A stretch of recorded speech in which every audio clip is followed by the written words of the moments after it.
Hello friends, welcome to विज्ञान तक।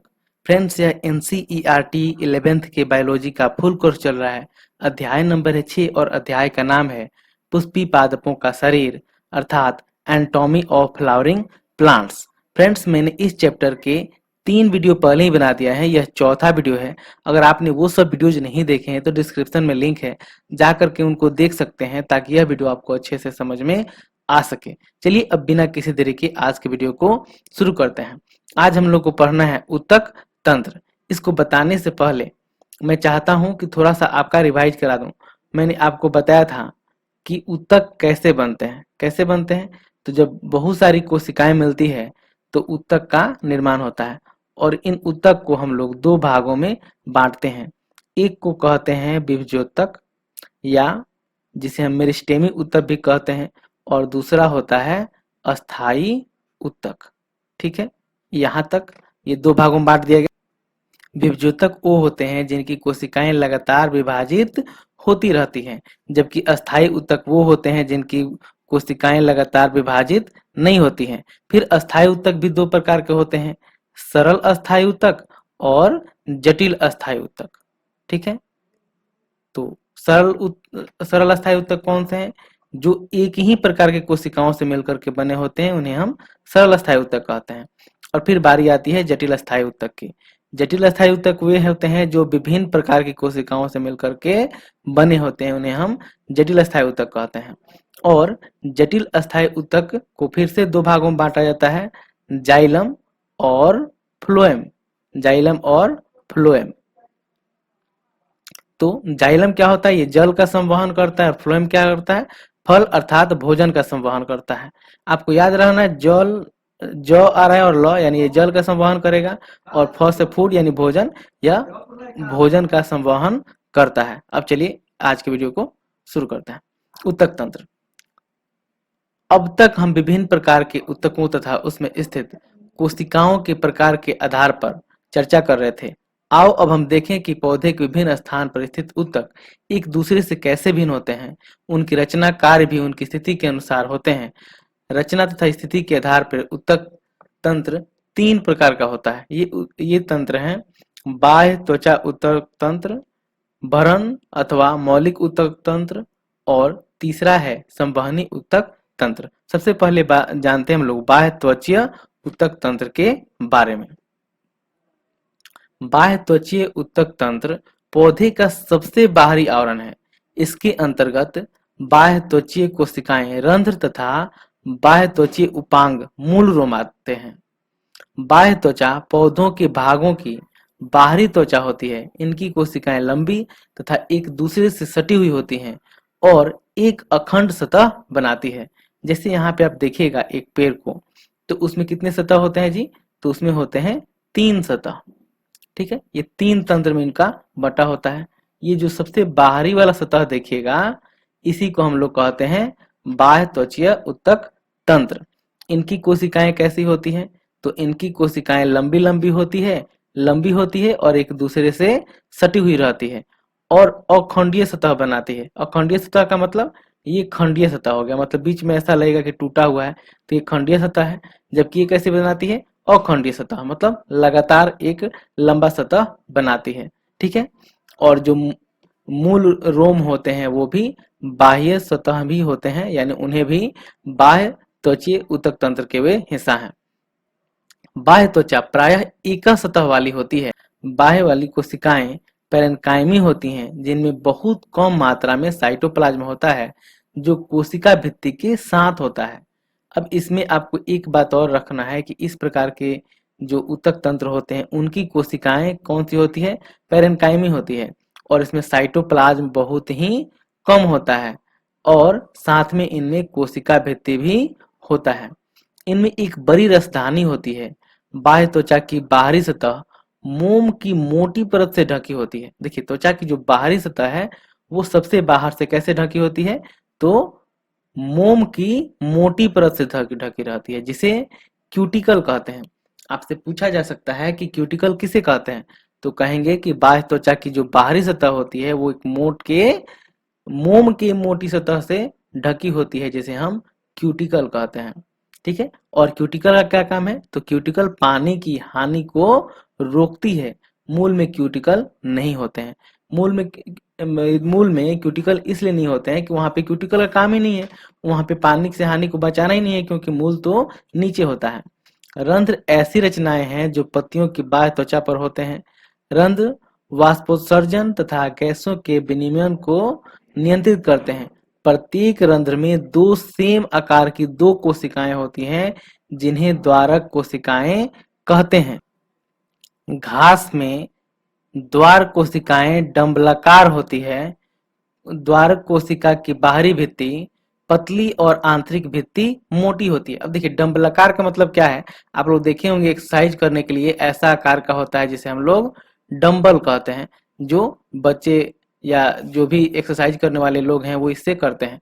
तो यहाँ पे देखिए आप इनकी कोशिकाओं को, ये देखिए डंबलाकार कोशिकाएं हैं, जो दो कोशिकाएं हैं दोनों डंबलाकार होती हैं। किसमें होती है ये, घास में।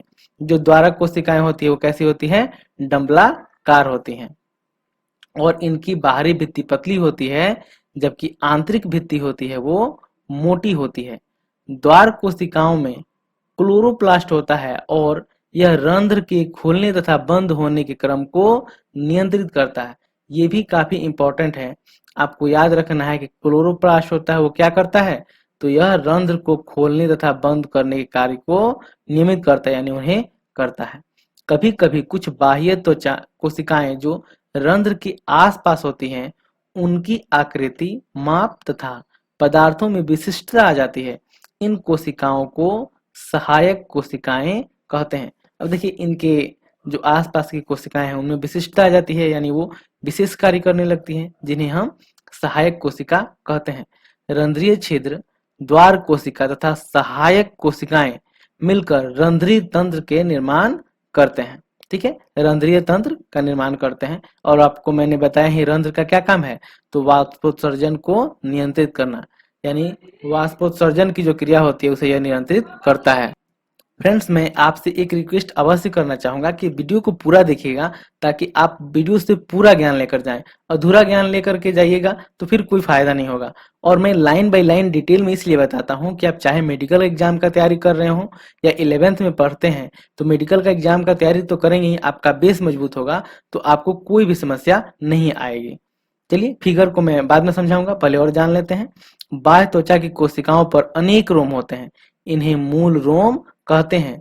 ये बाह्य त्वचा की कोशिकाओं का एक कोशिकीय दीर्घीकरण स्वरूप होता है, जो जल एवं खनिज तत्वों के अवशोषण में सहायक होते हैं। देखिए बाह्य त्वचा पे अनेक रोम होते हैं, ये तो आपको पता है, रोम बाहर ही होगा और उसे हम क्या कहेंगे, मूल रोम कहेंगे। और इनका काम क्या है, जल तथा खनिज तत्वों को अवशोषित करना, यानी उनको सोखना, सोख करके पौधे के लिए जमा करना और पौधे में चारों तरफ वितरित करने के लिए जाइलम फ्लोएम तो है ही। तने पर पाए जाने वाले ये बाह्य त्वचा रोम कहलाते हैं। ठीक है, जो बाह्य त्वचा रोम है तो उसे क्या कहते हैं हम, त्वचा रोम। परोह तंत्र में यह त्वचा रोम बहुकोशिक होते हैं। ये शाखित या अशाखित तथा कोमल या नरम हो सकते हैं। ये स्रावी हो सकते हैं। ये वाष्पोत्सर्जन होने में जल की हानि को रोकते हैं। तो देखिए इनका कितना सारा काम है। जो त्वचा रोम है इसका क्या, ये शाखित भी हो सकते हैं और अशाखित भी। देखिए शाखित का मतलब क्या है, इसमें अनेक सारी शाखाएं निकली होंगी, और अशाखित भी हो सकते हैं, इनमें शाखा नहीं पाई जाएगी। और ये नरम भी हो सकते हैं, नरम होंगे, उसके साथ ही ये स्रावी भी हो सकते हैं, जो जल क्या से जो हानि होती है, जल की हानि होती है उसे ये रोकते हैं। अब जानते हैं दूसरे ऊतक तंत्र, जिसे हम भरण ऊतक तंत्र के नाम से जानते हैं। बाह्य त्वचा तथा संवहन बंडल के अतिरिक्त सभी ऊतक भरण ऊतक बनाते हैं। इनमें सरल ऊतक जैसे पैरेन्काइमा, कोलेन्काइमा, एस्कोलेन्काइमा होते हैं।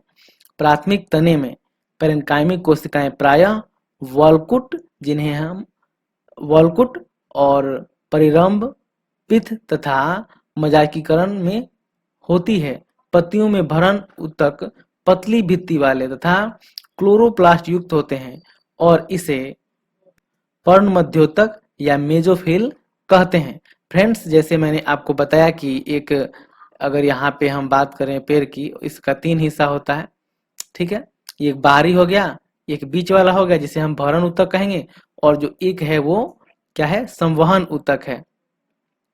संवहन ऊतक तंत्र जिसमें जाइलम और फ्लोएम आते हैं। तो संवहन ऊतक तंत्र को छांट दिया जाए और बाह्य त्वचा को छांट दिया जाए तो इसके अलावा जितने सारे ऊतक तंत्र होते हैं वो सब क्या है, भरण ऊतक तंत्र होते हैं। उनमें कौन कौन सी कोशिकाएं पाई जाती हैं, तो पैरेन्काइमा, कोलेनकाइमा और स्क्लेरेन्काइमा पाई जाती है। चलिए अब हम लोग आगे बढ़ते हैं। तीसरा है संवहनी ऊतक तंत्र। संवहनी तंत्र में जटिल ऊतक जाइलम तथा फ्लोएम होते हैं। जाइलम तथा फ्लोएम दोनों मिलकर संवहन बंडल बनाते हैं। देखिए, जब भी हम लोग जाइलम और फ्लोएम दोनों को मिला देंगे तो उसे हम लोग कहते हैं संवहन बंडल। और द्विबीजपत्री में जाइलम तथा फ्लोएम के बीच कैम्बियम होता है। ऐसी संवहनी बंडलों जिनमें कैम्बियम होता है वे लगातार द्वितीयक जाइलम तथा फ्लोएम बनाते हैं।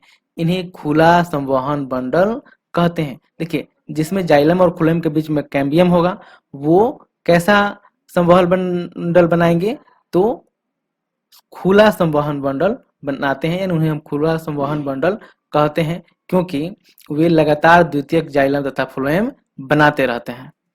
एक बीजपत्री पादप में कैम्बियम नहीं होता चूंकि वे द्वितीयक ऊतक नहीं बनाते, इसलिए उन्हें बंद संवहन ऊतक कहते हैं या संवहन बंडल कहते हैं।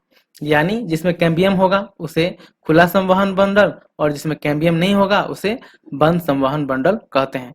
जब जाइलम तथा फ्लोएम एकांतर तरीके से भिन्न त्रिज्या पर होते हैं तब ऐसे बंडल को अरीय कहते हैं, जैसे मूल रोम में होता है।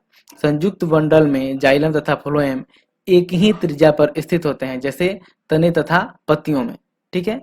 और संयुक्त संवहन बंडल में प्रायः फ्लोएम जाइलम के बाहर की ओर स्थित होता है। अब मैं आपको फिगर के माध्यम से दिखाता हूं। देखिए, ये है एक नमूने आप यहाँ देख रहे हैं, जाइलम और फ्लोएम है। ये क्या है, ये है अरीय संवहन बंडल, ठीक है।